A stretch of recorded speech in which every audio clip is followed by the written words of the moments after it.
Movie बघितल्यानंतर तुम्ही कोणत्याही गोष्टीसाठी लोन घेण्याआधी 10 वेळा विचार कराल। या मूवीमध्ये सामी म्हणजेच धनुषची स्टोरी दाखवली आहे, ज्याला चोरीशिवाय दुसरं काहीच येत नाही।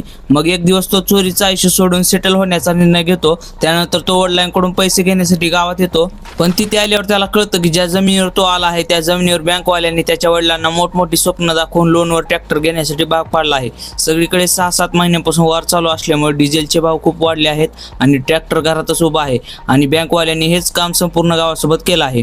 मूवीमध्ये असा एक सीन आहे जिथे आपला हिरो पैशांच्या कमतरतेमुळे इतका हतबल होतो की त्याला स्वतःच्या वडिलाच्या मृतदेहावरील चोरी करावी लागते। भाऊ, या मूवीचा फर्स्ट हाफ तुम्हाला खूप आवडेल आणि मग सुरू होतो सेकंड हाफ। त्यानंतर हा माणूस बँकवाल्याच्या हात धरून मागे लागतो आणि दुसरीकडे एक पोलीस ऑफिसर हात धुवून त्याच्या मागे लागलेला असतो। पुढे काय होतं ते पाहण्यात खूप मजा येते, म्हणूनच मी सुरुवातीला सांगितलं होतं। आणि जेव्हा ऍक्टर धनुष असतो तेव्हा जास्त काही बोलायची गरज नसते। जा आणि ही मूवी एकदा नक्की बघा आणि बँकवाल्यापासून थोडं लांबच राहा। मूवीचं नाव आहे कारा। मूवी हिंदीमध्ये अवेलेबल आहे। मूवी एकदा नक्की बघा आणि चेतन द क्रिएटरला फॉलो करायला विसरू नका।